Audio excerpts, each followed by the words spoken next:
Buenas noches, queridos amigos de Milenio 3. Estamos ya en la recta final de esta temporada, la 11ª, en el 10º aniversario de este programa que trae temas que creemos que siempre están cortados por el patrón de lo interesante, porque, por ejemplo, en este 2012, el futuro. Seguro que es uno de los términos más buscados. Precisamente esta noche y no otra, esta noche tenemos una encuesta, una estadística que hemos encargado a Diego Marañón, que se desenvuelve como pez en el agua en las redes, y hemos querido preguntar cómo está el estado del misterio, de todo lo que compone el concepto misterio en la red hoy. Seguramente 2012, fin del mundo, será uno de los términos más buscados. El otro, estoy seguro, futuro, como siempre. ¿Qué pasará en el futuro?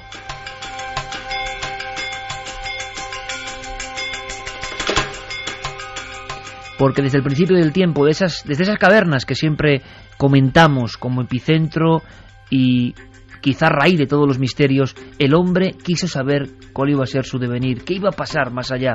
Siempre vivimos con la incertidumbre de que al día siguiente pueden pasar cosas insospechadas. La vida, en el fondo, es un enorme misterio, y el futuro es uno de los conceptos que más asombran al género humano. Y podíamos unir incluso los dos términos, humano y futuro, porque hay una disciplina, una ciencia, una serie de personas que investigan intentando preguntarse, intentando descubrir cómo seremos, de qué material estarán hechas nuestras incluso proporciones antropomórficas. ¿Habrá elementos de la electrónica, de la tecnología que nos ayuden? ¿Nos convertiremos en cyborgs? Todo eso con luces y sombras viene siendo comentado a través de otro término que nos interesa y que esta noche vamos a intentar desbrozar para todos vosotros. Ese término sorprendente, enigmático, es transhumanismo, el ser humano del futuro. Y yo pienso que hay que prestar muchísima atención. Carmen, buenas noches. Buenas madrugadas, Iker. Porque en esto estamos todos metidos, no es una cuestión exógena, ajena. Hay cosas que si contásemos a tu bisabuelo o a mi bisabuelo, bueno, no lo creerían, imposible, tener esta misma pantalla aquí enfrente, pero cosas ya que incluso forman parte de nuestro cuerpo y de nuestras posibilidades. Se habla de inventos increíbles, se habla de la visión casi de Superman, se habla de memorias acoplables a nuestro cerebro para saber todos los idiomas, todos los conocimientos, se hablan de trajes que parecen propios de los superhéroes, y todo eso que nos parece ahora increíble es igual de increíble que estas pantallas con información de todo el mundo hace 20 años. Sí, ¿Qué está pasando? Algunos de ellos están ya aquí. Eso de la invisibilidad que todos decíamos, una capa para hacernos invisibles. La capa de pues Harry Potter. Que ya existe la capa de invisibilidad. Y hay un montón de cosas que veíamos en las películas de ciencia ficción que se están convirtiendo en auténtica realidad. De todo eso vamos a hablar. Precisamente en la radio, en otro lugar, en este programa Milenio 3, nació un concepto y un homenaje. Era visado para el futuro. Repentinamente yo recordé las emisiones ya de los años 70 de un maestro de la televisión, Luis Miratvilles, que hablaba de eso, visado para el futuro. De ahí Santiago Camacho, con su habitual inteligencia, construyó una sección de televisión donde íbamos contando lo que estaba por venir. Y era sorprendente, era alucinante. Lo que estaba por venir superaba en muchas ocasiones a cualquier tipo de historia fantasmagórica, y sin embargo muchas eran científicas. Esta noche hablamos de transhumanismo y hacemos este especial Ciencia y Misterio visado para el futuro.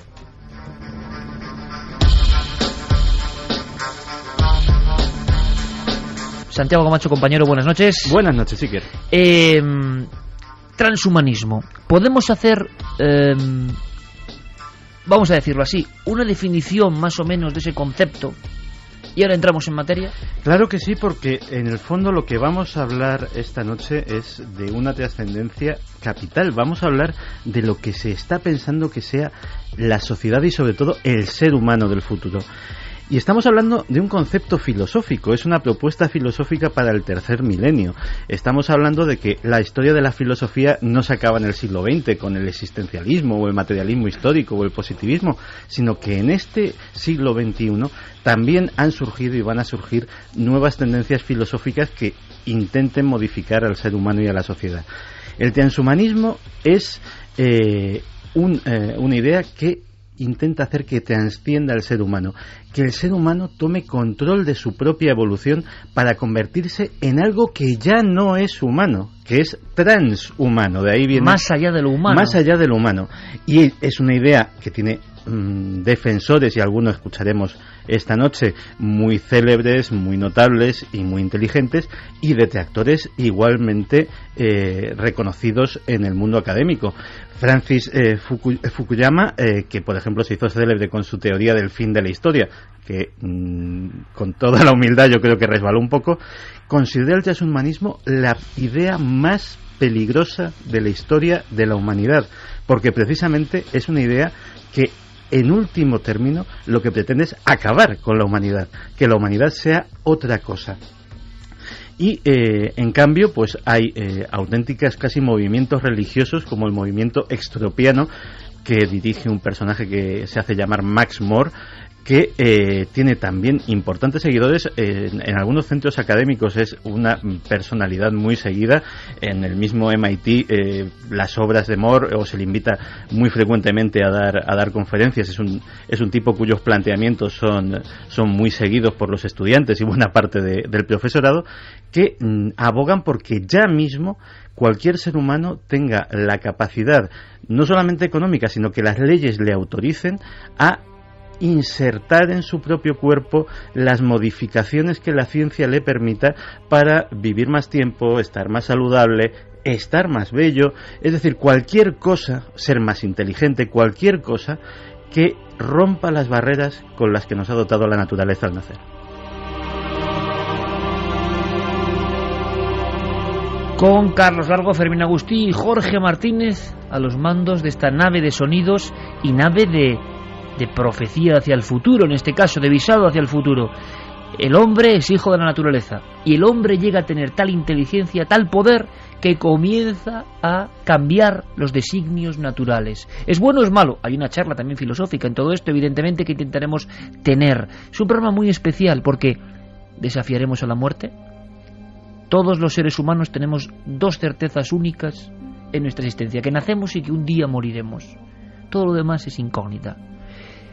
Pero la ciencia nos hará prolongar casi de forma eterna nuestra vida. El elixir de la eterna juventud científico existe. Tendremos capacidades, desafíos que hoy nos parecen increíbles. Bueno, creo que el programa va a ser una auténtica aventura.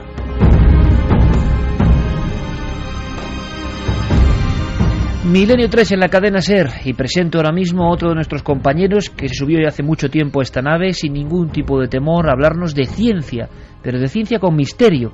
Y así como es José Manuel Nieves bestia negra, muchas veces defendiendo sus postulados como debe ser para muchos creyentes, yo creo que es un elemento y un pilar importantísimo, porque la evolución de este programa hace que tengamos que tener todos los pareceres. Claro, siempre desde el respeto y siempre desde la conciencia de la emoción por investigar. José Manuel Nieves es periodista, director del área científica de ABC, donde expone reportajes y lo demuestra diariamente, sensacionales, maravillosos, con la misión de que nos enamoremos del conocimiento y de que el misterio no está lejano, está ahí.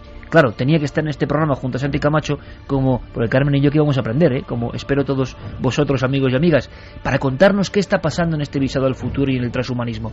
José Manuel, ya casi terminando temporada, ha sido un placer compartirla contigo. Igualmente. Un fuerte abrazo, bienvenido. Muchas gracias, buenas noches, Iker. Porque muchas veces, y está pasando, los temas de la ciencia, cada vez que teníamos una imagen a veces un poco densa, un poco alejada del común de los mortales. Y sin embargo, últimamente la ciencia, gracias a la divulgación, nos está trayendo cosas, elementos que son puro misterio. Y en este caso, fíjate, con el hombre. Yo te lanzo la primera pregunta. ¿Tú crees que lograremos el reto, el gran reto de la naturaleza, de la muerte? ¿Lograremos retrasarlo o incluso, dicen algunos, superarlo? Mira, yo creo... esto del transhumanismo, que es una corriente filosófica, como ha explicado Santi perfectamente, ¿no? Yo creo que estamos siendo mejorados prácticamente desde que existimos como especie, y estamos siendo mejorados de dos maneras. Estamos siendo mejorados por la propia naturaleza, vía un mecanismo que es la evolución, es decir, estamos mejor preparados a vivir en los sitios en los que vivimos, que hace muchas generaciones o que hace miles de años, y luego por los propios seres humanos.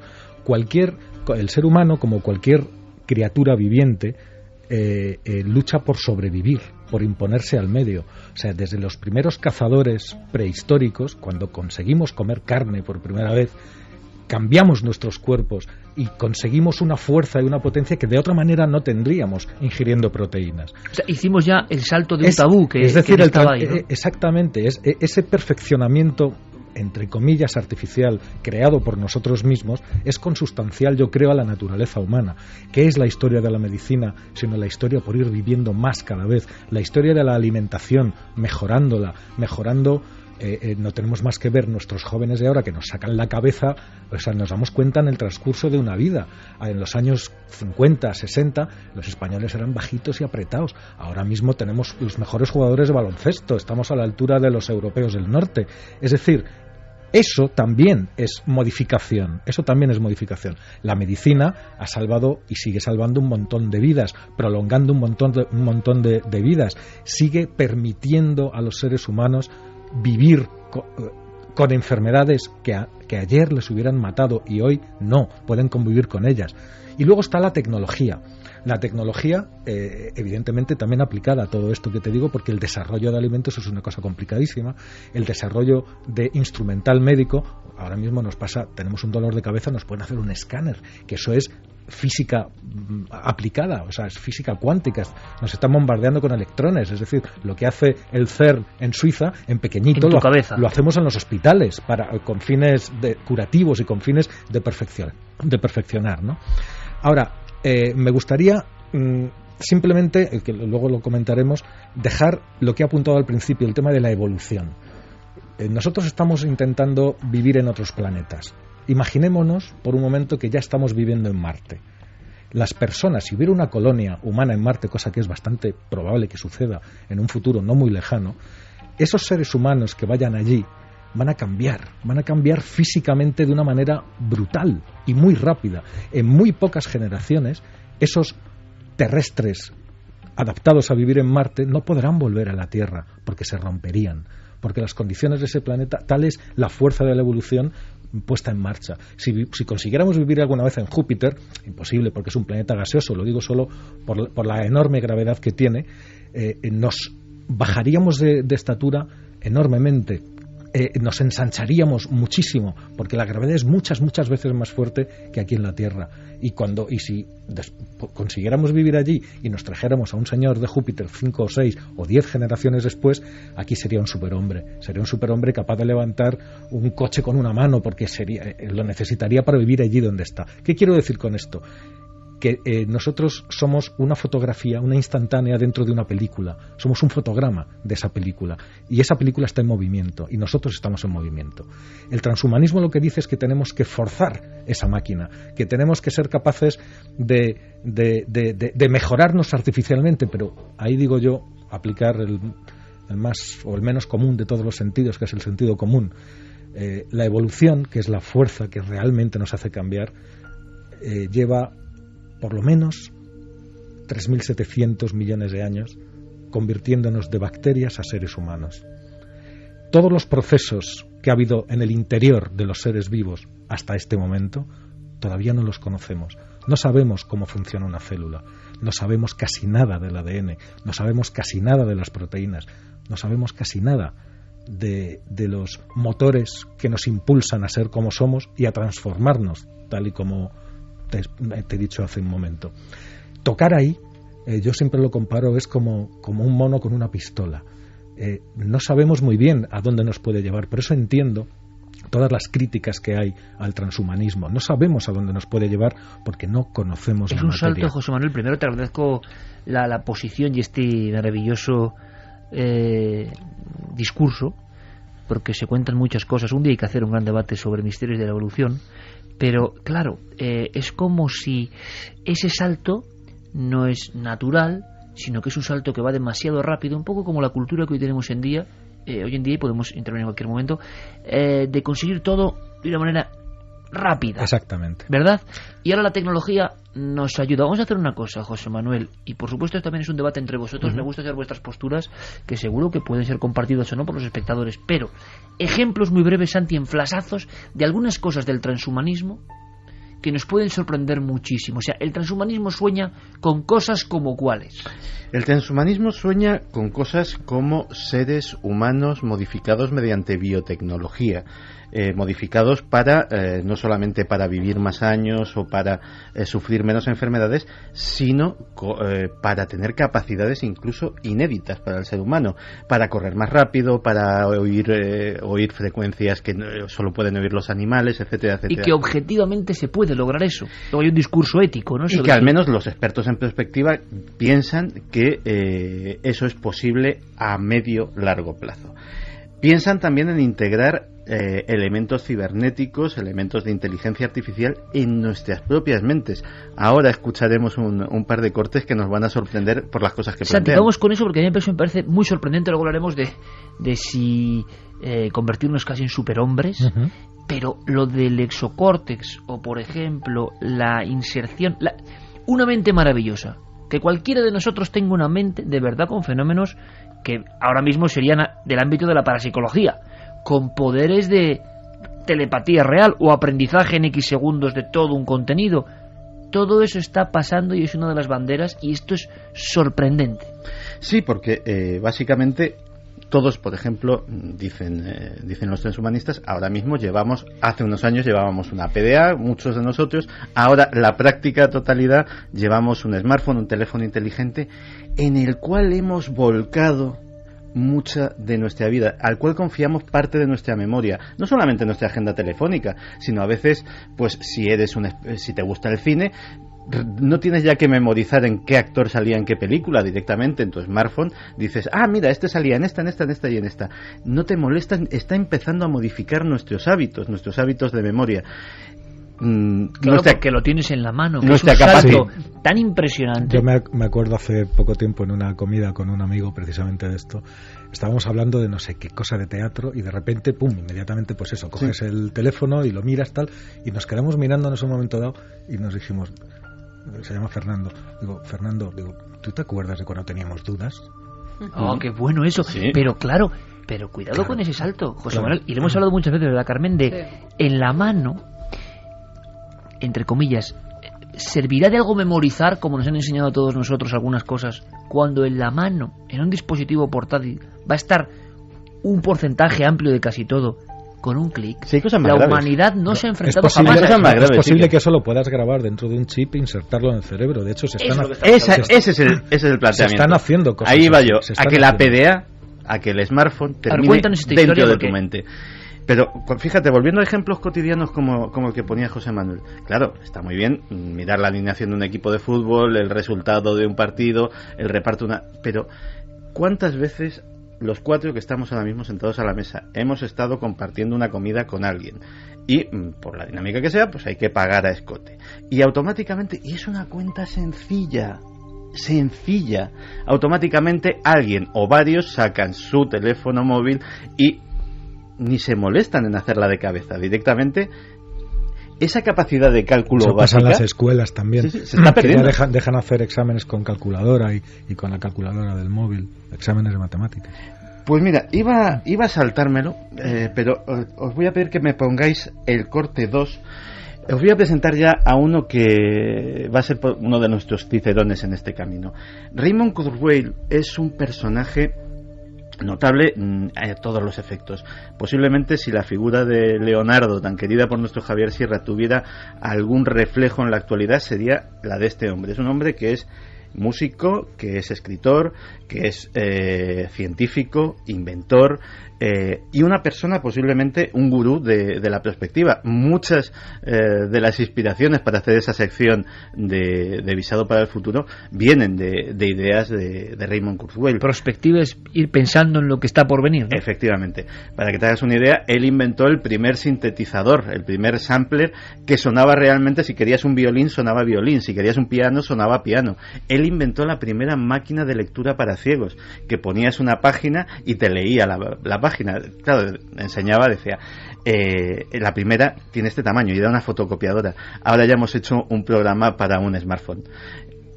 Pues este hombre es uno de los grandes defensores del transhumanismo, y sobre todo tiene una teoría que es la más controvertida en este campo, que es lo que él llama la singularidad. Él cree que el desarrollo científico y sobre todo el desarrollo tecnológico, y dentro de la tecnología el desarrollo informático y de la inteligencia artificial, va a ir escalándose a una velocidad en proporción geométrica superior, y que en 2040 más o menos va a ocurrir un acontecimiento que él denomina la singularidad, que es que la inteligencia artificial posiblemente se equipare o supere a la humana, las máquinas se puedan empezar a diseñar y mejorar ellas mismas, y haya una especie de unión hombre-máquina que cambiará el mundo para siempre. Vamos a escucharle un segundito y hablamos sobre el concepto. Ya hay personas que son cyborgs, que tienen máquinas en el cerebro. Por ejemplo, pacientes de Parkinson que llevan un dispositivo del tamaño de un guisante que sustituye las neuronas destruidas por la enfermedad y funciona como la región cerebral original. Y la última generación de este implante cerebral, ahora están en la 4ª generación, permite descargar nuevo software para el ordenador en el interior del cerebro desde fuera del paciente. Esto es absolutamente inconcebible para muchos, estoy seguro. Esto es alucinante, y yo tengo hace mucho tiempo la sensación de que vivo en un mundo cuyo vértigo me ha superado, que puedes emplear hábilmente algunas cosas, pero que otras ya te han superado. Este programa es muy importante, el programa de esta noche es muy importante porque lanzamos la baraja hacia el futuro con cosas que, como creyeron muchos y luego se demostró, no son ciencia ficción, van a pasar. Ahora bien, el salto ese, José Manuel Santi, de insertar, hay algo que no acabo de entender, ¿cómo se interconecta una cosa biológica, es decir, una neurona de nuestro pensamiento, a un contenido tecnológico? Bueno, dos neuronas entre sí se conectan mediante electricidad, o sea que es muy sencillo. O sea, es energía eléctrica. Las neuronas, cuando hacen sinapsis, lo que están haciendo sinapsis es la unión de una neurona con otra a través de los dendritos, que son los filamentos que salen de la neurona y que se conectan en una red neuronal.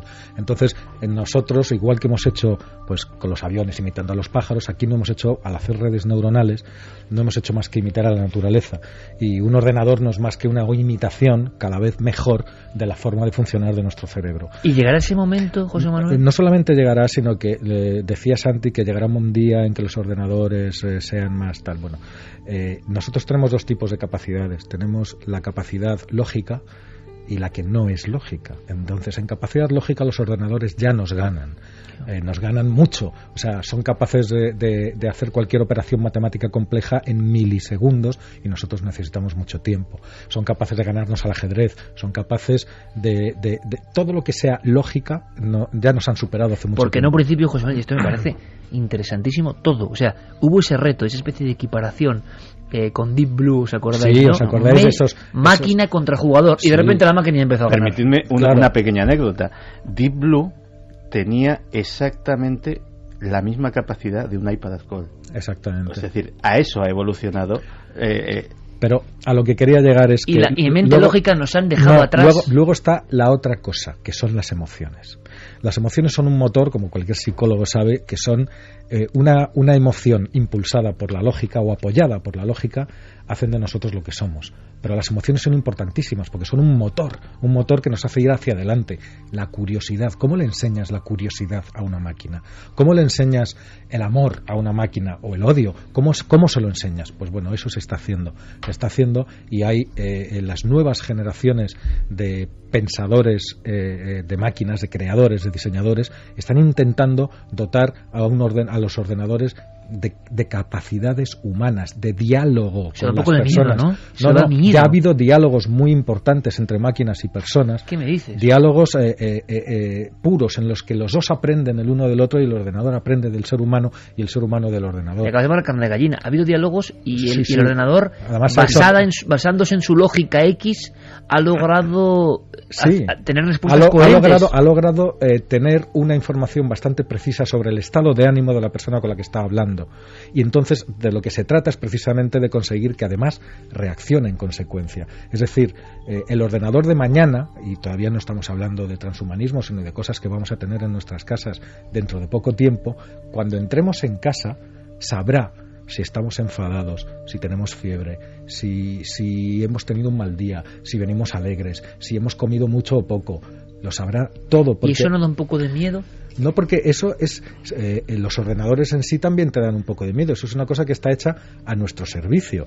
Y para los ordenadores dotados con sensores de temperaturas, tú pones el dedo y él ya sabe tus pulsaciones, la composición sanguínea que puedes tener en ese mismo momento, te mira a las pupilas y sabe tu estado de ánimo. Es decir, puede aprender de ti. Eso ya se sabe, eso ya hace bastante tiempo que se sabe. Sabes que incluso se ha utilizado sistemas parecidos en los aeropuertos, los utilizan ciertas autoridades, que ha habido bastante polémica, para detectar en la multitud a un tipo malintencionado que se cree que va a hacer un atentado. Eso en los aeropuertos, sí. En muchos aeropuertos europeos y norteamericanos, eso funciona ya. Funciona a través de una cámara, sencillamente. Hay detectores de mentiras por expresiones faciales, por gestos de los ojos, por sudoración, por una serie de indicadores que te dicen a este tío deténlo y pregúntale, fíjate, porque es sospechoso. La semana pasada presentaban un robot que comenzaba a hablar.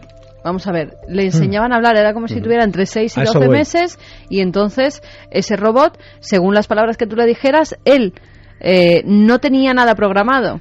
Según lo que tú le dijeras, él iba haciendo sílabas y uniendo palabras, empezaba a hablar como un bebé, aprendiendo como un bebé. A eso voy precisamente, pero no solamente. Entonces, que las máquinas sean capaces de leernos nuestro lenguaje gestual, nuestras características físicas y eso ya se sabe, eso ya se hace.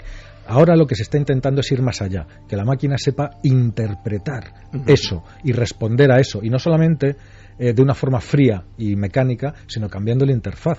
Es decir, con un rostro humano que sea capaz de hacer expresiones. Hay toda una línea de investigación que ya en se robótica, ha presentado además un robot humanoide que pone los mismos. Tiene hasta la barba. Lo hemos visto en la tele, un robot hablando con una niña, y la niña no sabía que era un robot. Claro, hay una frontera que la niña no sabía que era un robot. No sabía que era un robot. Hay una frontera que... Hay un par de escenas has contado que me han puesto los pelos de punta, ¿eh? Pues espera, que está gorda. Hay una frontera que todos los informáticos consideran que será cuando se rebase ya ese nivel, que es lo que se denomina el test de Turing.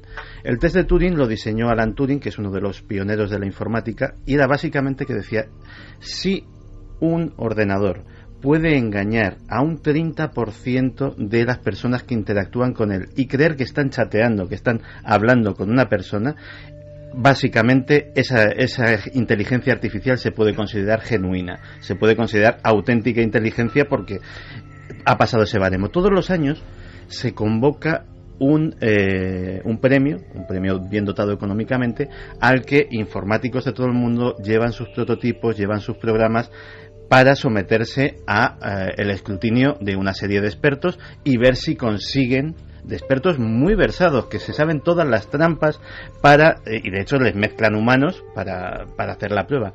Pues bien, en la última edición el 26% de los expertos fueron engañados. Quedó solo un 4% para pasar la barrera en la cual esa inteligencia artificial se puede considerar genuina.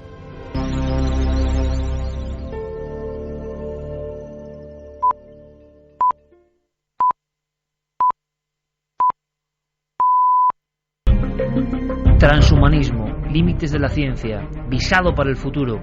Muchas personas me dicen: ¿qué miedo da el tema X de la casa que pasa no sé dónde? O el aparecido. No, a mí esto es lo que... Ha habido 2 o 3 escenas ya que, como soy humano, y seguramente humano primitivo comparado con lo que estamos contando, a mí me ha producido un escalofrío un par de cosas que han comentado nuestros amigos. Y nosotros vamos a seguir, hay que saberlo todo de este campo maravilloso y a la vez terrorífico. Porque José Manuel nos contará, José Manuel Nieves, el umbral también, ¿no? Hay un momento en que una cosa es aprovecharse de lo externo y otra es, ¿verdad, Santi? Implementar eso o convertirnos en híbridos entre tecnología y carne. Pequeña cosa. Me decía Carmen, a través de un aparato tecnológico, esta tableta que ya forma parte de nuestras vidas, como para explicárselo a los antiguos, ¿no? Y todo en un dedo. Como decía José Manuel, cuando teníamos dudas, ¿no? Ahora pulsa Carmen con su huella dactilar y sale una información donde hay dos hombres, parecen dos hombres, pero no lo son. Gemelos. Y es como una foto muy gráfica para lo que estamos contando. Sí, además el titular dice robot humanoides listos en 10 años. Pues Henry Dersheiv es este señor que ha hecho un clon de él, un robot humanoide, pero hasta tal punto es tan exacto a él que le ha puesto a dar una conferencia como si fuera él, y los alumnos no se han dado ni cuenta, tan solo dijeron que estaba un poco rígido su profesor aquella tarde. Pero nada nadie más. supo la verdad. Nadie supo la verdad. Ha hecho la piel exactamente igual, con las mismas arrugas que él. Han puesto pelo a pelo de su barba, ¿Y la pelo voz? humano. ¿Ha dado Y la una voz charla? lo mismo, ha dado una charla. Lo cual no dice mucho de la atención de los alumnos, por cierto. Bueno, José Manuel, pero es risas que luego, aparte, pero es que luego nos impresionante. puede ocurrir, Sí, que es sí, que sí. no ha habido algún Claro, robot pero de decía, estos. decía que lo ha probado también, por ejemplo, en reuniones donde la gente sabía que le iba a presentar un robot y que han entrado, han saludado a los No, dos y no sabían puede cuál ser. era el Mira, robot. No, de hecho, Japón- hay un experimento no puede que es ser. el Cyberlover. Crearon un programa que se hacía pasar por un chico o una chica y que se metía en chats de gente buscando pareja. Arrasó, o sea, persona a la que tocaba, persona que se la llevaba de calle. Era una cosa absolutamente increíble y ninguno de los que estaban chateando con esa Y persona no era humano. Y no era humano, sospechaba que estaba Mira, hablando los con que una están máquina. más versados o los que están más emocionados con esto son los japoneses, que tienen dentro de su cultura, yo creo que serán los primeros en tener robots domésticos, en tener robots para todo y en enviar sustitutos robots a determinadas tareas que hay en lugar de uno mismo, ¿no? Y entre las investigaciones para la conducta del robot, para cómo se tienen que portar, están sometiendo a una serie de robots de última generación a charlas.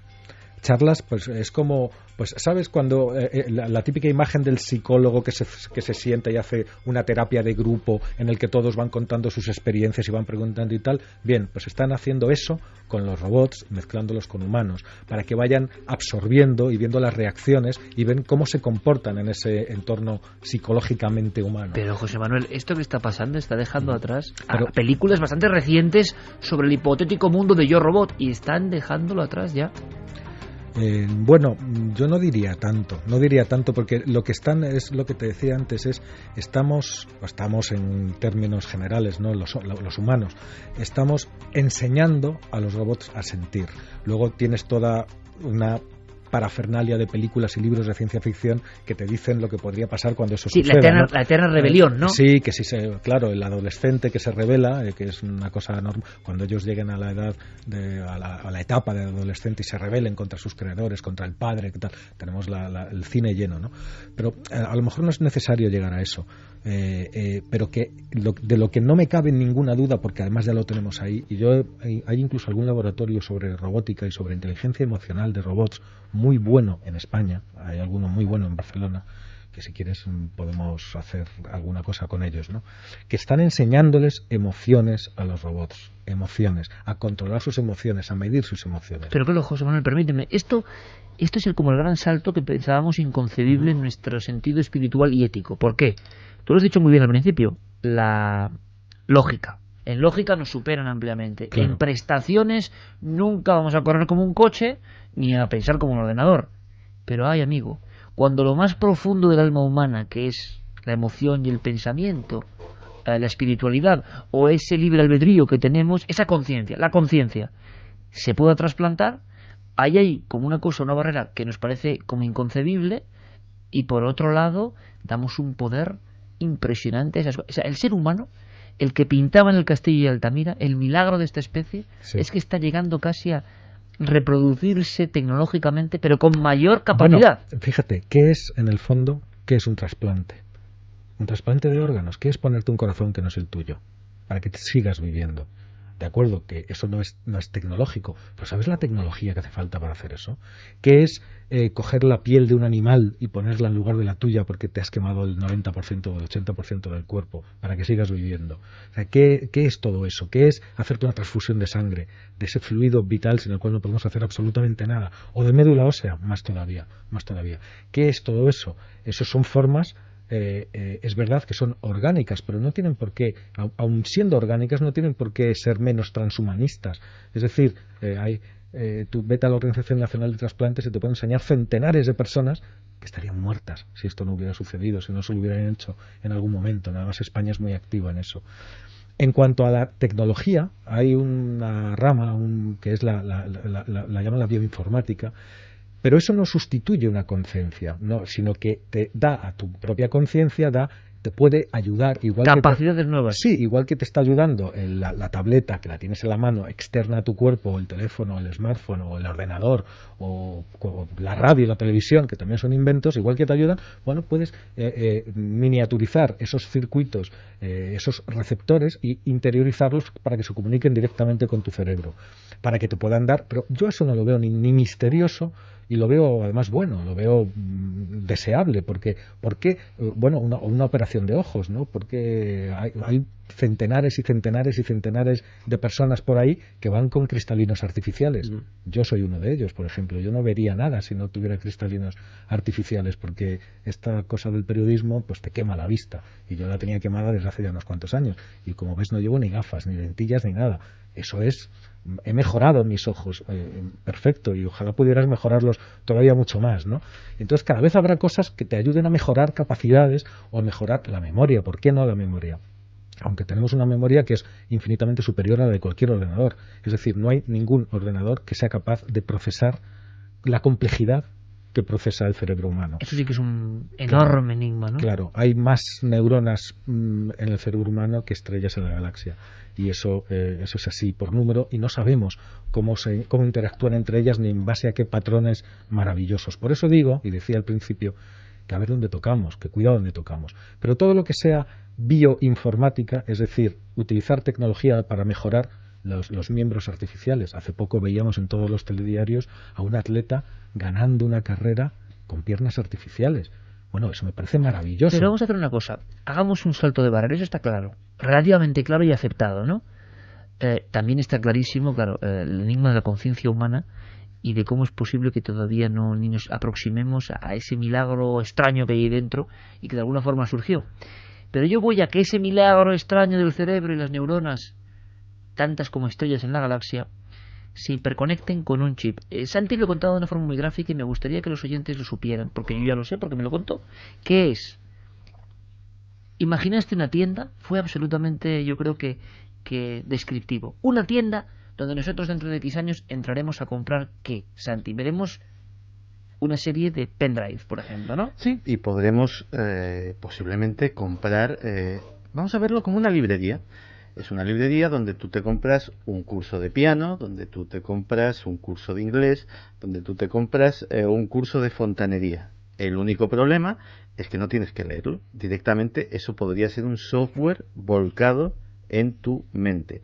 Gracias a esos sistemas de bioinformática de los que nos estaba hablando José Manuel. Eso es lo que hacían en Matrix. Efectivamente, pero también eso puede conducir a nuevos peligros y hasta a nuevas adicciones sociales o nuevas formas de sociedad. Pero eso estamos en el umbral de conseguir los dispositivos para conectar memoria en nuestro cerebro. Se está trabajando. El gran problema ahora mismo es que Matrix es un buen ejemplo. En Matrix lo que se estaba pensando es en un enchufe, algo directamente que conectase el exterior con el sistema nervioso central y poder hacer ese volcado. Eso es dificilísimo.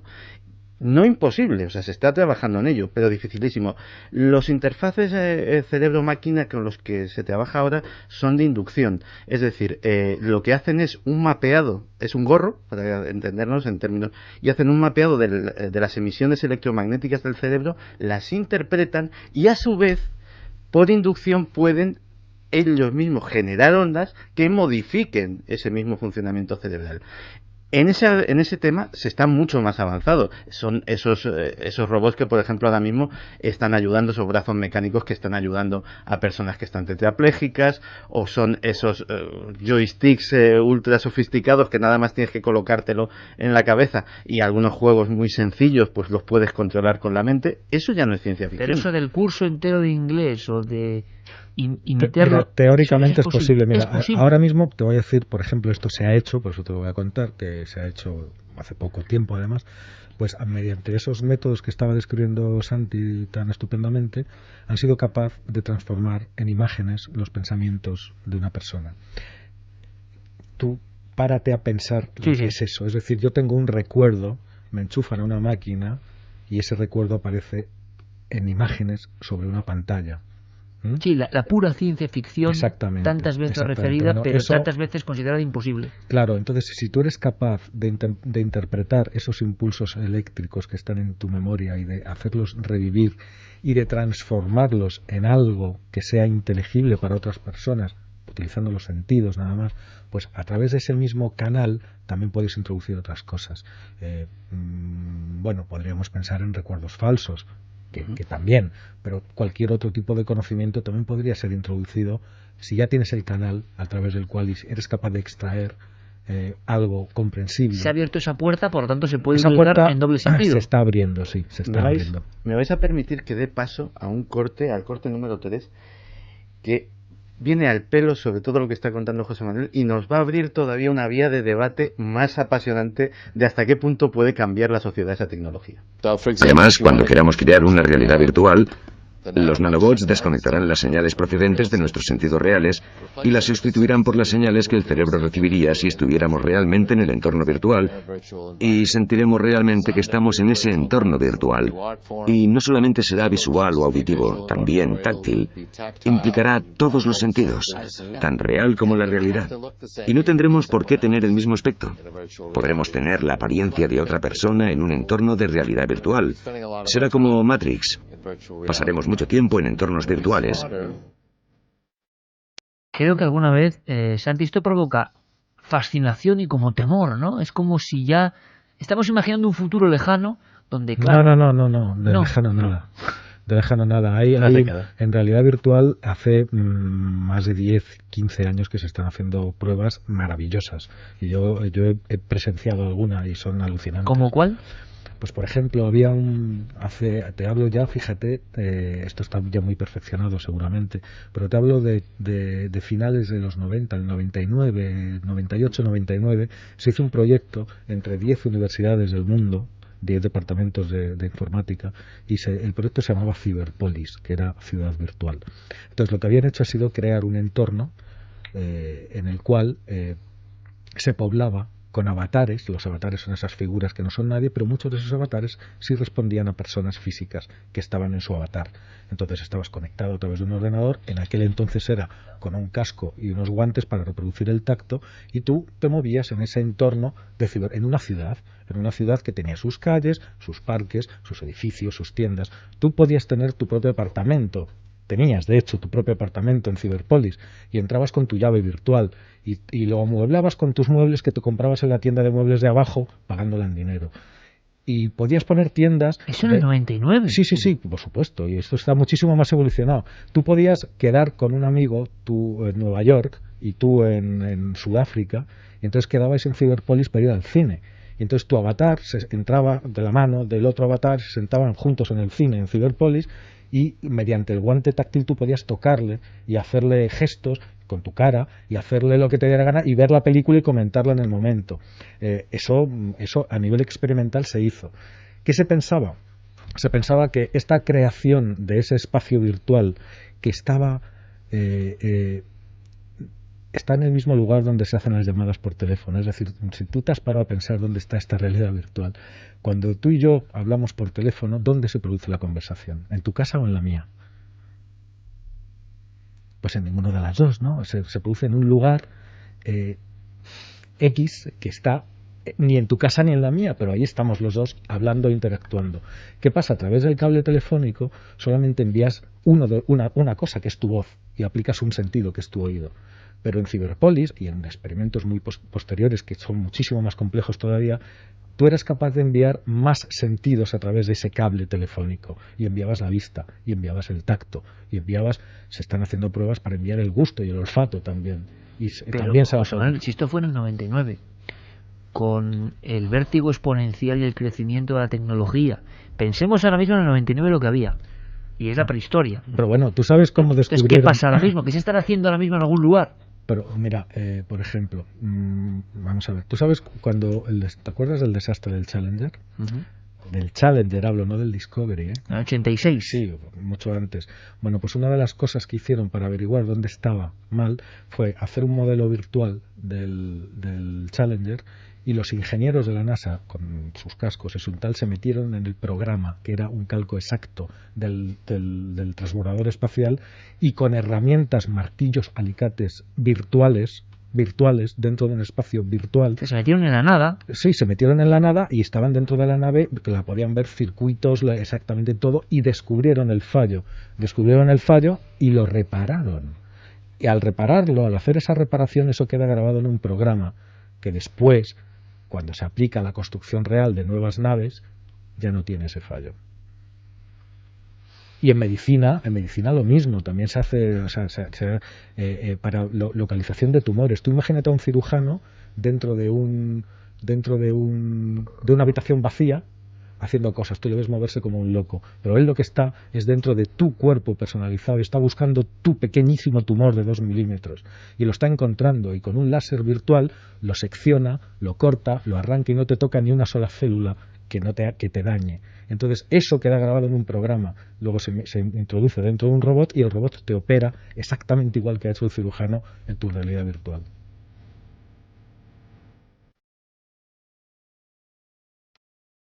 Sin duda, esta noche tan especial, en este visado para el futuro, habrá muchos ojos como platos en toda España y todo el mundo.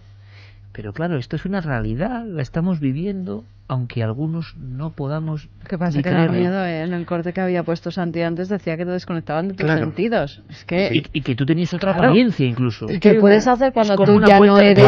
Cuando tú ya no eres el que controla tus sentidos, ¿qué pueden hacer contigo? Tú en Ciberpolis podías elegir ser blanco, negro, alto, bajo, gordo, flaco, poner la ropa que te diera la gana. Claro, pero cuando te descontrolan tus verdaderos sentidos y te ponen otros diferentes, te pueden hacer que mates a alguien y tú no seas consciente. Hay una pregunta muy interesante, bueno, eso ya estamos que como José Manuel dice, efectivamente los avances en realidad virtual son muy amplios, y uno se pregunta por qué la mayor industria de entretenimiento que existe actualmente, que es la del videojuego, no los ha aprovechado.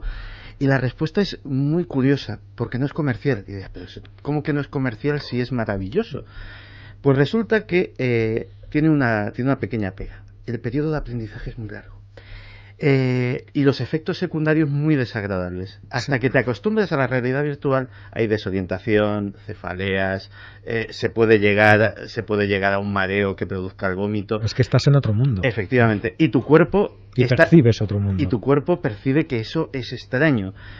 Con el tiempo, y la gente que tiene que trabajar como operadores en entornos de realidad virtual, pues evidentemente tienen que experimentar un entrenamiento, aclimatarse, y luego pues lo hacen como si fuera una segunda naturaleza. Pero claro, dile tú a un cliente que busca entretenerse que para pasárselo bien se tiene que pasar 20, 30, 50 horas de aprendizaje, de aclimatamiento, pasan poniéndose realmente enfermo, con lo cual la industria del videojuego de momento lo tiene un poquito aparcado. Sin embargo, imagínate lo que es la industria ahora, que todo está en la nube, todos los contenidos, tanto escritos como audiovisuales, está todo en la nube.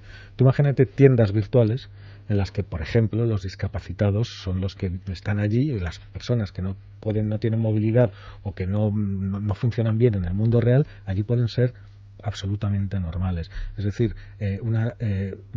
recuerdo, por ejemplo, volviendo a Ciberpolis, que habían hecho una serie de gestos con la mano que tú podías volar. Entonces, si tú hacías así, levantabas un dedo hacia arriba, entonces te elevabas sobre toda la ciudad, y si indicabas así con el índice, ibas volando y planeando y bajabas al sitio que querías, ¿no? Era maravilloso, era maravilloso. Es verdad que en aquel entonces los gráficos no eran tan perfectos, pero es una cuestión de renderización. Claro, que ahora mismo serían indistinguibles de la realidad. Prácticamente sería indistinguible. Pero imagínate esa tienda grande virtual para ir a comprar música o para ir a comprar cine, y luego te lo descargas, ¿no? Atendido por personas reales. Pero estamos llegando a un momento en que esa especie de sueño de la realidad ¿es realidad? ¿No es realidad? ¿Está paralela a nosotros? Es un mundo donde ocurren acciones y tienen lugar sensaciones y pensamientos, pero no es exactamente. Vamos un poco más allá. Todavía, cuando el hombre, Biblia del transhumanismo, llega a incorporar estos elementos dentro de su propio ser. Había varios ejemplos muy concretos, Santi. Decía José Manuel lo de la visión y el ojo. Bien, una cuestión terapéutica, sanitaria, digamos. Pero claro, ¿y qué pasa cuando ese ojo es capaz de qué? De tener desarrollos milagrosos, y uno se acopla a un ojo que le da auténticos poderes sobrenaturales. ¿Se está trabajando en eso también? No, se están implantando ojos biónicos. Hay personas que de otra forma estarían completamente invidentes, que a día de hoy pueden, gracias a ojos biónicos que son carísimos de momento, pueden ver bultos, distinguir colores, incluso leer letras de cierto porte y distinguirlas. Los expertos dicen que eso ahora mismo evidentemente es un parche que a esas personas les soluciona la vida de una manera increíble, es eso o la ceguera, pero que dentro de muy pocas décadas la capacidad visual de uno de esos ojos biónicos será exactamente igual a la humana, y que en poco tiempo después posiblemente estén en condiciones de crear algo mejor, de crear ojos con teleobjetivo, de crear ojos con infrarrojos, claro, etcétera. Y para los oídos lo mismo. El implante coclear. Claro, para los oídos lo mismo. Está la tele llena de anuncios de cosas que te colocas en el oído y escuchas lo que no oyes cuando con el oído normal, eso, ¿no? Implantado dentro de tu oído, claro. Sí, claro, pero claro. Todo eso, a mí todo eso me parece muy bien. Todo eso, incluso ese tipo de extensiones, ¿no? Sí, son todo ventajas, es decir, es como antes para saber la hora tenías que mirar al sol o calcular las estrellas, ahora miras desde hace 100 años miras a la pulsera, a la mano, y tienes un reloj, ya ni eso, miras al móvil y ya lo tienes, es algo por lo que nadie se preocupa. Si a ti te quitan el móvil y el reloj, probablemente te cueste mucho trabajo saber en qué hora estás. Bueno, pues antes estaba hablando incluso también, no sé dónde lo he leído o lo he escuchado, los síndromes de abstinencia incluso cuando no le quitan un móvil. Sí, claro, porque estamos dependiendo depositando tantas funciones y tantas capacidades que al final te privan de eso de repente y te cuesta. Bueno, yo todo eso te digo, me parece muy bien. Ahora, hay otra cosa que contempla el transhumanismo que yo tengo ya más dudas, ¿no? Que es la genética. Evidentemente la genética, que es otro gran campo del conocimiento y que ya sabemos, conocemos las letras del alfabeto, pero no sabemos formar palabras, ni frases, ni mucho menos, ¿no? Ni por supuesto escribir libros. Conocemos las letras del alfabeto, pero sabiendo las letras del alfabeto tenemos a un señor o a un niño que apenas sabe leer y tenemos a Shakespeare. Es decir, la diferencia es gigantesca, ¿no? Entonces tenemos que saber cómo esas letras se combinan y cuáles son las mejores formas de que esas letras se combinen para crear mensajes que pueden ser bellos o no. Entonces, si nosotros empezamos a mezclar esas letras, diría que casi al azar, es para decir, hacer probaturas, claro, ¿no? Sin conocer muy bien qué es lo que estamos haciendo ni qué consecuencias puede tener para la frase siguiente o para la palabra siguiente, que al final son funciones, pues podemos acabar muy mal, y algunas de las críticas al transhumanismo van por ahí. ¿Y crees que se está haciendo en algún lugar? Lo decíamos hace unos instantes. Con animales sí se hace, por supuesto. Hay un experimento que es fascinante, que es que los genetistas en ratones empezaron a modificar un gen, el NR2B, que codifica un tipo del receptor del glutamato que sabían que tenía cierta influencia en el desarrollo cerebral. De los sujetos resultantes, el más prometedor le llamaban Dewey, porque había una serie que se llamaba Dewey Browser, doctor en medicina, que era un niño que iba a la facultad, un niño superdotado. Y era un ratón superdotado, y sabían que tocando podía hacer cosas absolutamente impensables. Un ratón con supermemoria. Sí. Y saben, ese gen lo tenemos los seres humanos. El problema, no saben qué sucede en un ser humano si tocan ese gen. Sucede lo mismo. El problema es que, por ejemplo, suceden cosas que van asociadas. Se aumenta, y en el ratón en cuestión lo detectaron, se aumenta el umbral del dolor muchísimo. O sea, mejor dicho, se disminuye. Es decir, cosas que tú no sientes como dolorosas, empezarías a sentirlas como dolorosas, como un efecto pues a lo mejor simplemente que te agarren la mano un poquito más fuerte de la cuenta, pues o cualquier otra cosa, o que te hagan una caricia. Sí. Es decir, es lo que te digo, nosotros conocemos las letras, pero no sabemos formar palabras. Y de repente han hecho ese cambio, tienes supermemoria y cualquier cosa te duele. Claro, por ejemplo, o cualquier cosa te puede pasar, ¿sabes? O que vete a saber, si es que nosotros somos eso, somos una construcción complicadísima de eso. Es decir, toda la información que nosotros somos nosotros mismos la tenemos dentro de cada una de nuestras células. Dentro del núcleo celular está nuestro ADN. Ahí está toda la información para construir otro nosotros, y lo tenemos multiplicado por billones de veces. Y cada vez que una célula se divide en dos, cosa que sucede todos los días miles y miles y cientos de miles de veces, esa información se vuelve a dividir en dos copias idénticas, ¿no?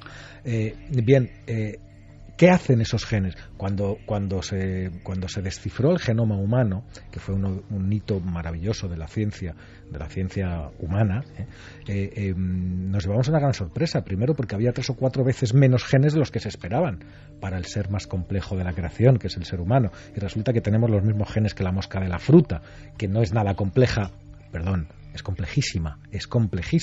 Lo que pasa es que no somos tan diferentes. Las diferencias no estriban tanto en el número de genes, sino en lo que son capaces de hacer esos genes. ¿Qué hacen los genes? Codifican proteínas. Y las proteínas son las que cumplen las funciones concretas dentro del organismo. ¿Qué ocurre? Que un gen colabora con otro gen para hacer determinados tipos de proteínas que sirven, ¿no? Exactamente. Eso que se llama el proteoma, estamos muy lejos todavía de conseguirlo, muy lejos. Por eso quizá José Manuel sigue estando esa barrera, porque Carmen lo preguntaba antes de hacer este tema, y es una cuestión que siempre ha sobrevolado, surge en los medios de vez en cuando, y nos preguntamos, ¿en algún lugar habrá otro nosotros? Es decir, el asunto de la clonación, hemos hecho algún programa hace muchos años ya, en estos 10 de Milenio 3, como que desaparece, como que es políticamente incorrecto. Siempre preguntaba si en algún lugar habrá un clon real. Claro, porque yo creo que es que seguro que ya tiene que haber. Luego nos enteramos de los experimentos que hacen 50 o 100 años después, que es cuando salen a la luz, y cuando en el programa lo hemos tocado muchas veces, qué burradas hacían, ¿no? Cortando las cabezas de los perros, implantándolas en otros. Bueno, es que, vamos a ver, luego nos enteramos que pueden que estén ahora mismo experimentando con humanos lo que estamos hablando, y nos enteraremos. Es que perros, gatos y caballos ya se clonan. Y, claro, o sea, y aquí se te muere la mascota, quiero decir, es que precisamente la técnica es la misma, es decir, lo único que nos separa es una barrera ética. Bueno, y esa claro, barrera pero es que hay mucha gente que no es ética. Yo, por desgracia, en eso también soy bastante pesimista, porque siempre que ha sido posible hacer algo, alguien lo ha hecho. Y somos así, los humanos. O sea, que puede haber clones reales, José Manuel, humanos en algún lugar. Yo no lo sé, pero que es posible, sí que es posible, porque ahora mismo, ya te digo, pagas $100.000 y el perrito que el típico perrito que se le ha muerto a la señora millonaria que no podía vivir sin él, pues se lo clonan y lo vuelve a tener otra vez, y eso lo están haciendo, ¿no? Y lo están vendiendo. De todas formas, nos implantan cosas en nuestro cerebro, empezamos a ser casi como máquinas, y estamos hablando en otros programas de llamaradas solares que hace que los móviles se desconecten todos. Entonces, ¿qué haríamos? Nuestros cerebros se desconectan todos con una llamarada solar y todo se va al garete. Hombre, Tanta tecnología para nada. Empezamos a depender de ondas electromagnéticas sensibles. Porque es un problema que si nos lo encontramos ya con las máquinas que utilizamos, cuando lo tengamos dentro de nuestro cerebro, va a acabar con todos nosotros. Algunos pensarían en un mensaje postrero de la naturaleza, en plan Dr. Frankenstein, ¿no? Descontenta con la criatura. Hemos querido jugar a ser dioses y... Claro, ahora lanzo una llamarada y desconecto todo este mundo, tan frágil por un lado, tan maravilloso por otro, porque a mí me sigue sorprendiendo muchísimo, José Manuel Santi, que esta especie esté logrando estas cosas. Por ejemplo, yo muchas de las cosas que se están contando aquí no tenía conciencia de que estaban ya en marcha, y uno se queda absolutamente asombrado. ¿Sabes lo que pasa? Que hay que relativizar, Iker. Hay que relativizar esto, porque a nosotros nos parece, y a mí soy el primero, siempre lo he dicho, además, que me parece maravilloso que una criatura tan pequeña en un lugar que es la Tierra, tan pequeño en un sistema solar que es tan pequeño dentro del todo, haya conseguido con su cabeza, con su cerebro, abarcar la totalidad, o por lo menos una parte importante de esa totalidad. Ahora bien, tenemos que tener esta perspectiva. Nosotros todavía no hemos tenido éxito. No hemos tenido éxito como especie todavía. No somos nada. Somos muy poquita cosa. La vida en la Tierra tiene como casi 4.000 millones de años, 3.700 millones de años.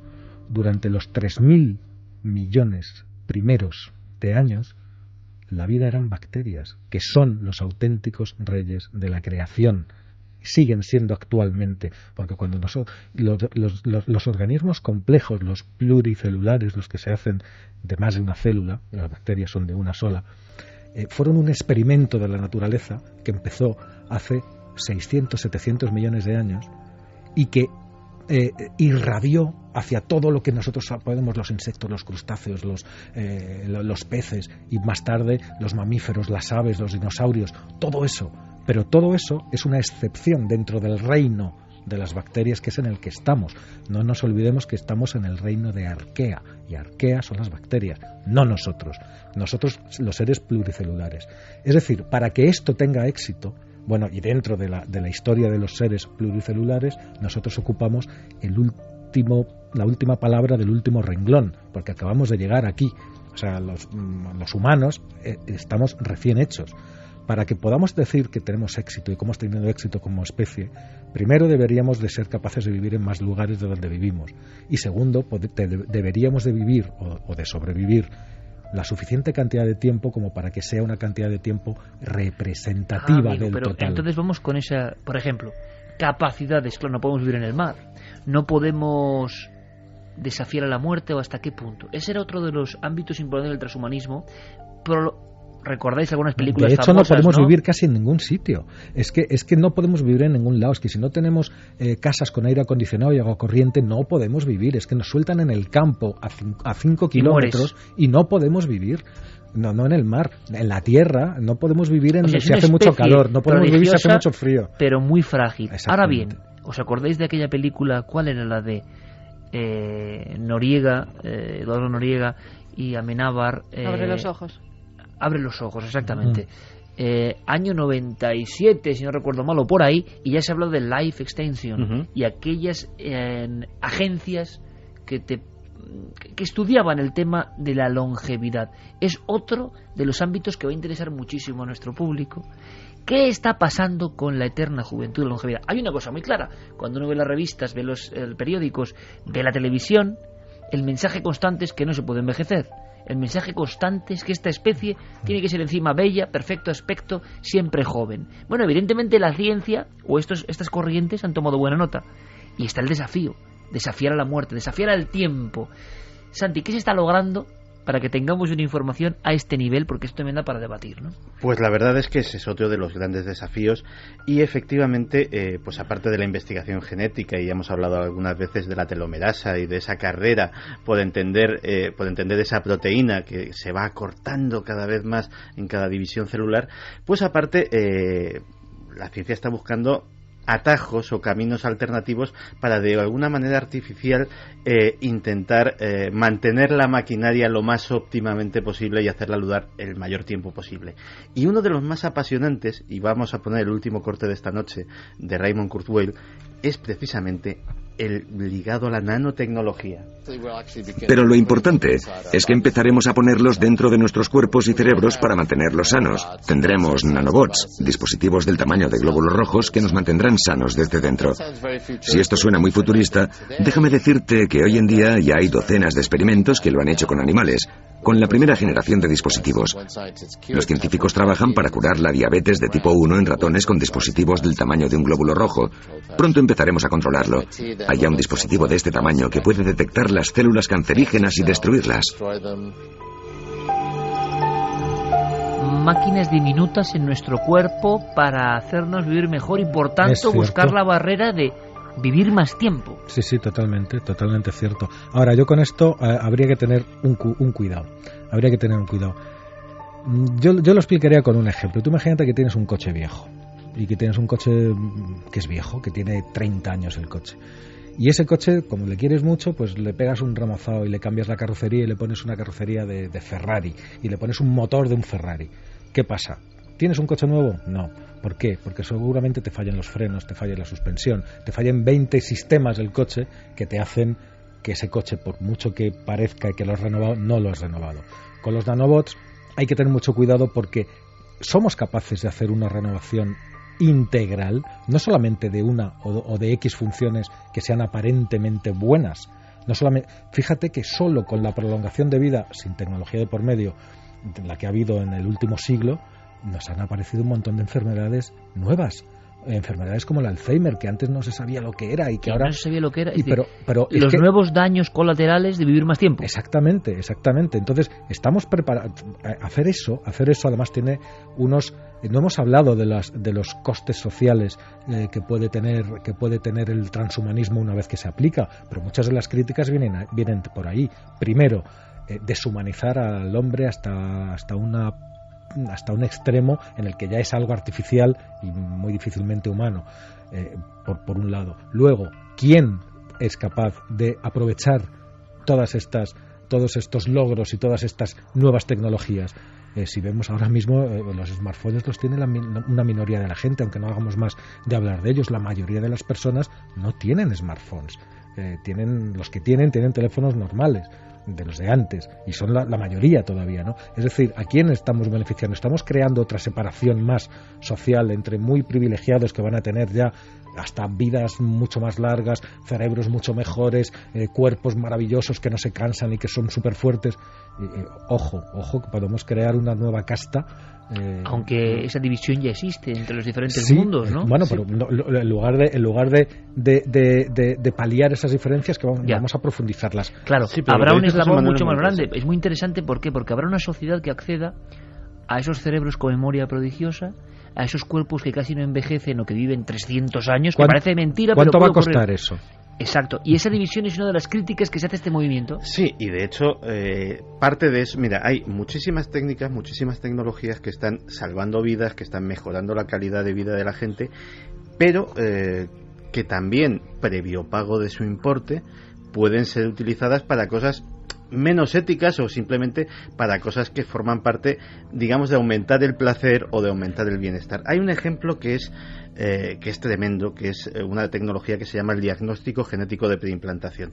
Eso está ayudando a muchísima gente. Se trata de generar embriones con determinadas características genéticas que o bien son para salvar la vida de un hermanito que tiene una enfermedad y necesita un trasplante de algún tipo de ese hijo recién nacido, o para evitar o para que puedas tener un hijo que, si tú tienes una enfermedad hereditaria que sabes que le vas a transmitir necesariamente, pues no renuncies a ser padre, sino que directamente se fecunda una serie de embriones y se localiza el que tiene el gen correcto, y ese se hace viable. Problema que hay gente en países donde las legislaciones son bastante más laxas que bajo mano está ofreciendo diagnóstico genético de preimplantación para elegir características físicas como colores de pelo, colores de ojos, etcétera, etcétera. No basta ya con adoptar a un niño rubio o a una niña china porque te guste o por... No, si yo quiero tener mi hijo, pero quiero que mi hijo sea rubio con los ojos azules. Oiga usted, que usted es de Zamora, claro, de toda la vida. Aquí ya llegamos a un límite que es el desafío a la naturaleza, ¿no? Claro, pero tú fíjate lo que imagínate que se ponen de moda los niños rubios con ojos azules y que todo el mundo hace eso. ¿Qué hacemos? ¿Una humanidad rubia y con ojos azules? Eso es que no. Ya lo estamos haciendo, ¿no? Sí, tú ves a las mujeres operadas y estás viendo que son casi todas iguales. No, porque el color hay un intento de parecerse a unos cánones muy establecidos, que en una reunión de alta sociedad una cosa es que te tiñas el pelo y otra cosa es que tú estés hecho, que no estés viviendo en una zona geográfica donde esas características del pigmento y de los ojos sean de utilidad, sino que sean dañinas, porque no cógete a un sueco y te lo llevas al Congo y el pobre, pues imagínate cómo se pone, o cógete a un esquimal y te lo llevas a Sudáfrica y por lo mismo, ¿no? Es decir, los pigmentos de las pieles, de los ojos, del pelo, de tal, tienen un porqué. Lo que no son gratis. José, con todo esto es que somos la única especie, sí, especie elegida, pero la única especie que llega a un umbral con la tecnología que desafía a la madre naturaleza de una forma clarísima. Absolutamente. ¿Y qué va a pasar con eso? Pues eso. Yo he dicho antes que en muchos aspectos somos como un mono con una pistola. No sabemos para dónde va a salir el tiro. No lo sabemos. Es que no lo sabemos. Hablando de mono con pistola, a mí me impresionó mucho una novela, pero claro, una novela, ¿qué está pasando? Este es un debate que hacemos porque yo creo que tiene un enorme interés, y cada uno de los oyentes de Milenio y en todo el mundo que se escucha este programa, y lo sabemos, es el programa en castellano más descargado del mundo. Entonces, claro, todo esto tiene un eco. Esa sensación de que hay unos cánones y la gente quiere eso como un producto. Yo quiero ser esto. Los medios tenemos mucho que ver con la implantación de ideas que luego pueden ser hasta dañinas o darse la vuelta. Una deshumanización completa. Claro que hay ventajas, como hemos dicho. El ojo de José Manuel Nieves, determinadas cosas concretas que son una ventaja, pero de repente de trasfondo hay como una historia que no acaba de comprenderse. Hay una novela de un autor que ya falleció, Michael Crichton, que se llama Next. Next, ¿eh? Lo que viene, lo que está. Bueno, Y la escena inicial a mí me impresionó muchísimo, y la quiero recordar. Estábamos en verano, recuerdo que era una portada roja con un mono. Bueno, pues esta novela, que luego es más compleja, empezaba con una escena tremenda de unos investigadores zoológicos que van por una selva, no sé si en el Congo, y entonces ven un mono. Y ellos creen, claro, un maestro, ¿no? Creen que han escuchado unas palabras del mono. Creen que el mono les ha hablado, les ha insultado en concreto. Es hijo de un experimento y de esa especie de mono con pistola moviendo genes para ver qué sale. Claro. Bueno, a mí me impresionó muchísimo eso, ¿no? Bueno, muchas de las cosas se contaba, años 90, como ficción, se están haciendo. Sabemos que se están haciendo.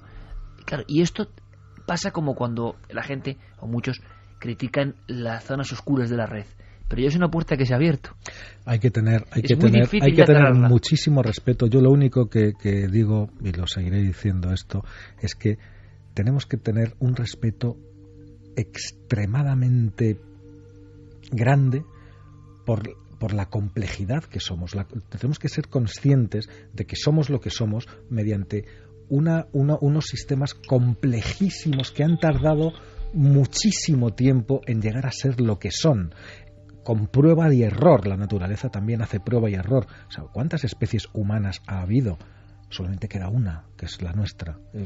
Fíjate qué responsabilidad. Y nosotros la vamos a tocar. No sabemos cómo hemos llegado hasta aquí. No sabemos muy bien todavía cómo funcionamos. No sabemos muy bien muchísimas cosas. Pero hemos llegado a esta posibilidad de manejar el propio futuro. Claro que hemos llegado. Y de hecho lo estamos haciendo. Fíjate, mucho antes de que se hiciera la manipulación genética con plantas, los agricultores sabían hacerlo cruzándolos. Y sabían obtener variedades cruzando, haciendo esquejes que los clavaban en un... Bueno, eso es biotecnología. Lo que pasa que no era de laboratorio y con células, pero eso, sabemos cruzar perros desde muchísimo antes y hacer razas nuevas de perros desde muchísimo antes de hacerlo en un laboratorio y simplemente sabemos hacerlo. No lo hemos, y hemos, de alguna manera, también hemos desnaturalizado al hombre, porque le hemos quitado con toda nuestra sociedad, aparte, a medida que nuestra sociedad ha ido avanzando, le hemos ido quitando al ser humano sus capacidades de sobrevivir en la naturaleza. Y además hay una sensación, José Manuel, muy interesante, y ahora iremos con la parte más oscura quizá, o quién está siendo vanguardia en todo esto, que evidentemente hablamos ya del mundo militar también, ¿no? El mundo militar ha tenido, digamos, una unión con la tecnología y el transhumanismo porque interesa también, vamos a ver en qué sentido, pero también está la sensación flotando, yo no sé si estaréis de acuerdo, de que en este mundo donde todo es producto, en este mundo donde todo es fácil, todo se compra, también queremos comprarnos a nosotros mismos, es decir, el niño rubio con ojos azules, sin saber que hay milenios, miles y miles de años y más de evolución, de complejidad, y queremos tener el producto de catálogo. Claro. Convertir la humanidad en una humanidad de compra por catálogo puede ser el peor error que ha tenido esta especie, y quizá ahí sí que haya un fin importante. Es una de las críticas precisamente al transhumanismo, ¿no? Que podría ser precipitar el final de la especie humana, ¿no? Yo no sé por qué, fíjate, me está viniendo solamente. O sea, que ese fin del mundo no es una profecía, no es un desastre ni siquiera, que puede ser, sino es la vanidad tremenda, la escalada absoluta del autocontrol de la especie humana que acaba autoextinguiéndose buscando no sé qué. Mundo militar, Santi, ¿qué es lo que quedaba? Santi nos contaba en el tema del transhumanismo que había incluso incorporaciones de ese software para crear superhombres que evidentemente en los ejércitos tenían un buen papel. Sí, de hecho, hoy estamos muy cinematográficos, vamos a hacer una referencia que conocerán todos nuestros oyentes, Iron Man. Pues actualmente DARPA, la Agencia de Proyectos Avanzados de la Defensa estadounidense, está trabajando en exoesqueletos, en trajes de combate que den capacidades sobrehumanas a las personas que los visten. Super fuerza, super velocidad, invulnerabilidad a las balas. Hay filmaciones, y lo podrán ver nuestros amigos en internet, por ejemplo, de algunos de estos exoesqueletos que hacen pruebas los soldados de coger unas pesas de 120 kilos, hacer 500 flexiones con ellas y lo dejan no por agotamiento, por aburrimiento, de decir, oye, ya está bien, que 500 flexiones pues ya es suficiente. Eso es lo que existe ahora a nivel prototipo, que sepamos, es decir, lo que han desclasificado, lo que muestran para decir, mira qué bien lo hacemos. No sabemos lo que tienen en los hangares, pero sí sabemos, gracias a estos proyectos de DARPA, hacia dónde quieren ir. Y el futuro en ese sentido es tan increíble como que en un momento en que no haya combate, en que no estén en una misión, sino estén en un campamento haciendo cosas rutinarias, el soldado podrá deshacerse de su exoesqueleto, dedicarse a sus tareas y el exoesqueleto autónomamente hacer las suyas propias sin necesidad de que el soldado lo opere. Eso puede ser una tecnología que, como todas las que hemos visto, puede significar un aumento de calidad de vida. Y vuelvo a pensar en este caso en los tetraplégicos, personas impedidas de todo tipo, que podrían volver a andar, podrían volver a moverse, porque esos exoesqueletos además actualmente se están manejando con interfaces neuronales, se están manejando con esos gorros de los que habíamos visto antes y están reaccionando al sistema nervioso del... No hay unas palanquitas con las que se mueven, ya no hay unos joysticks como hacía 10 o 15 años, sino que ya realmente se mueven a la vez. El dibujo de esta humanidad, este mismo soldado que con un gorro y en actividad neuronal maneja un exoesqueleto que como si fuera un fantasma de hierro o de no sé qué, va vagando por ahí, es que nos parece, o sea, se ha superado la ciencia ficción y ya no hay vuelta atrás, es la apariencia que da. José Manuel, en algún hangar, y tú eres un hombre escéptico, tú eres un hombre científico, pero eres un hombre que sabe del misterio de las cosas desde la perspectiva científica. Se ha hablado mucho y se ha fantaseado mucho con lo que guardan ocultamente los ejércitos, los poderes fácticos. Yo me pregunto, escuchándoos y viendo todo esto y comprobando todo esto, muchas de las películas o fantasías de determinados hangares secretos, ocultar pruebas de todo esto, pues tienen que parecerse mucho a lo que nos han narrado tantas veces. Tiene que haber pruebas, prototipos, cosas que superen cualquier imaginación. Sí, prototipos seguro que hay muchos. Fíjate, a mí me gustaría llamar la atención es que, claro, todas estas prospecciones hacia el futuro que hacemos inevitablemente desde el presente, porque no lo podemos hacer de otra manera, sin embargo hay algunas que tienen más posibilidades que otras. Y te voy a decir cuál va a ser, según yo creo, y muchísima gente cree, que además es que estamos abocados a que sea eso. Tú fíjate, es una revolución tecnológica tan grande la que tenemos encima, que no nos hemos dado cuenta todavía. Es como cuando pasamos de la edad de las grandes planchas de hierro y del acero y tal, a la de los circuitos electrónicos, y pues una cosa parecida, y es la de los materiales blandos. Esos nuevos materiales que lo van a hacer absolutamente todo. Tú ahora mismo, cuando tenemos un ordenador en la mano, cuando tienes un teléfono móvil, tienes una pieza dura que siempre es lo mismo. Es decir, lo dejas encima de una mesa y aunque lo dejes un mes, cuando lo cojas sigue siendo exactamente el mismo objeto fabricado con troqueles, sólido y duro. Bueno, imagínate que en lugar de eso tienes en la mano un material que cambia de forma, una lámina que la puedes enrollar como si fuera un tubito, que la puedes desenrollar a un muy grande tamaño para que sea una pantalla muy grande, que la puedes doblar 4 o 5 veces sobre sí misma para que tenga el tamaño de un móvil actual, que la puedes dejar encima de una mesa para que interactúe y se convierta absolutamente en otra cosa, y todo eso gracias a la nanotecnología que lleva dentro. O sea, magia, me estás hablando de magia. No, te estoy hablando, ¿no?, de tecnología. Yo he visto algo ya parecido a eso. ¿Tú lo has visto ya? He visto algún prototipo, pero sirven para hacer cuadros que cambian y que te van enseñando todo el Museo del Prado dentro del mismo cuadro al ritmo que tú le quieras poner, porque van cambiando la disposición de los átomos que forman la pintura y te están generando en el momento, según como estén programados, el cuadro que tú quieres ver, ¿no?, por ejemplo, o miles de otras cosas. Pero toda esa revolución de los materiales, de los nuevos materiales inteligentes, porque van a llevar la tecnología dentro y al final van a ser todo polímeros artificiales muy maleables, muy blandos, de forma que cuando tú no tendrás un teléfono, tú tendrás un teléfono cuando tú quieras tener un teléfono, y cuando quieras desplegarlo más tendrás una pantalla grande, pues a lo mejor del tamaño de un portátil de 15 pulgadas ahora mismo, y cuando lo quieras enrollar lo enrollarás, y cuando lo quieras tener doblado lo doblarás. Y cuando lo hagas una bola y te lo metes en el bolsillo. Exactamente, y eso será tu dispositivo para todo, ¿no? Entonces, la ropa, tú no tendrás ya ni que comprar tallas, ni colores, ni nada, porque será la ropa inteligente. que te dará qué aburrimiento. No, pero descarga el software y cambia. Pero eso es muy aburrido, eso de irte de tiendas no puede cambiar. Pero tú te vas a tener que conformar con una blusa que van a ser todas, Carmen. No, lo siento, pero por ahí yo sé que las mujeres no vamos a pasar. No, pero que no va a haber tallas porque la talla va a ser perfecta, porque se va a adaptar a tu cuerpo. No vas a tener ni calor ni frío porque te va a medir la temperatura y te va a dar la temperatura exacta que necesites. El color, el que tú quieras tener en cada momento, lo vas a tener con solo pensarlo probablemente, o hacer algún gesto. Con solo pensarlo. O el dibujo que tú quieras. Sí, exactamente. Entonces, toda esa revolución, es que Iker, somos jóvenes, todo eso lo vamos a ver. Es decir, no es para dentro de tal, es que eso lo tenemos en las puertas.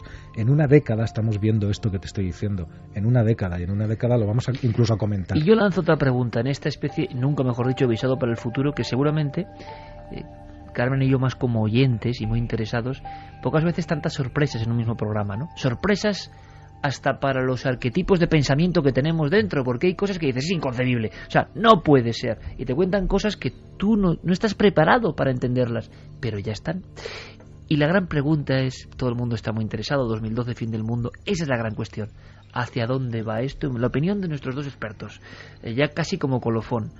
¿Esto es hacia la gloria de la especie, hacia la supervivencia de la especie, hacia la coherencia de la especie, hacia la bondad de la especie que supera la maldad, o al revés, hacia la autodestrucción? Y una autodestrucción además muy gráfica, ¿no? Porque esto es como una bomba que al final no tiene salida si se utiliza para mal. Depende de nosotros porque vamos a tener las herramientas para hacer el mundo... Claro, depende de nosotros, ya lo sabemos, pero tu opinión personal, tal y como ves el programa y lo que conocemos del ser humano. Personalmente puede traer una conmoción social increíble, es decir, por primera vez el ser humano va a tener la capacidad de modificarse como individuo, pero de modificarse como individuo a niveles muy íntimos, es decir, de dejar... Por ejemplo, de dejar de ser tímido o de tener celos tomándose una pastilla. Es decir, de modificarse lo que es en su cosas que no entendemos, en su propia esencia. No es posible, es posible. Sí, o sea, al final se acabarán localizando los neurotransmisores que determinan prácticamente todas las emociones y, yo quiero vivir perpetuamente enamorado. Pues posiblemente alguien lo sacará legalmente o como droga ilegal, un neurotransmisor que te tendría perpetuamente en ese estado tan bonito. Ilegal y penalizado mucho, tendría que ser, vamos. Sí. hablamos de un cambio radical, no en tecnología, no en genética, un cambio en las leyes de la vida. En las leyes de la vida, pero es que hemos estado hablando de cosas muy físicas, pero por eso he puesto ese último ejemplo, es decir, no solamente de nuestro cuerpo ni de nuestro cerebro entendido como hardware, como maquinaria, sino de nuestras propias emociones. Posiblemente nos sucederá que dentro, igual que un ciudadano del siglo de oro, si se presenta ahora mismo en la Gran Vía, pues realmente posiblemente enloquecería. Yo creo que ese estado de confusión lo que ha hecho es acelerarse, y que posiblemente si sin previo aviso, sin haber vivido esa evolución, nos colocan en la Gran Vía de dentro de 100 años, nosotros ya no seríamos capaces de entender absolutamente nada.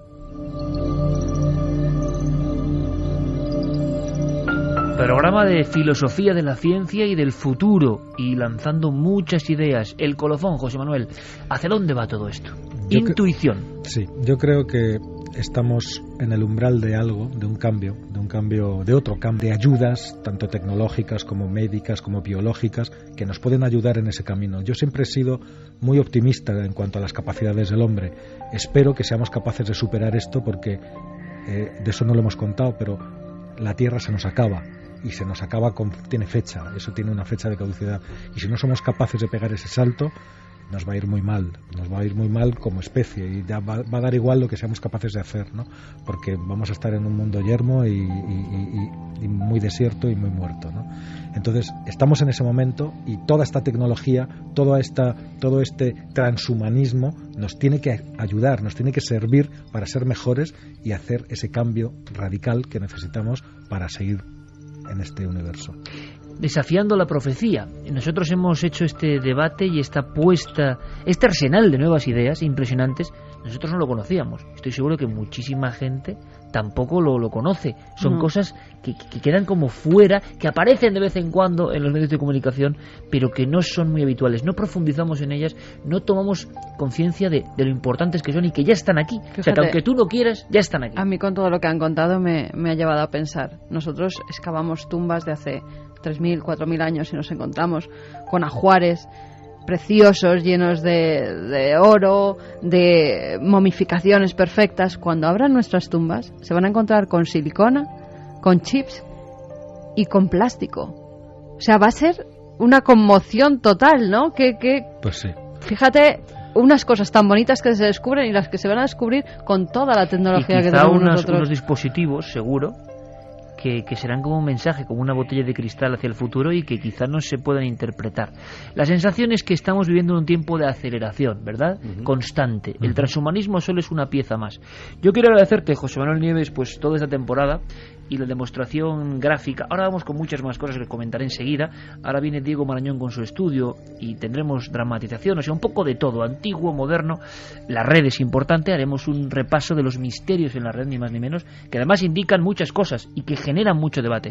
Pero quiero agradecerte, José Manuel Nieves, que además hace poco hice mi propia estadística, y el doctor Cabrera y José Manuel Nieves y después Enrique de Vicente son los visitantes más asiduos de Cuarto Milenio esta temporada. Hice la pequeña estadística porque vamos a hablar de estadísticas del misterio.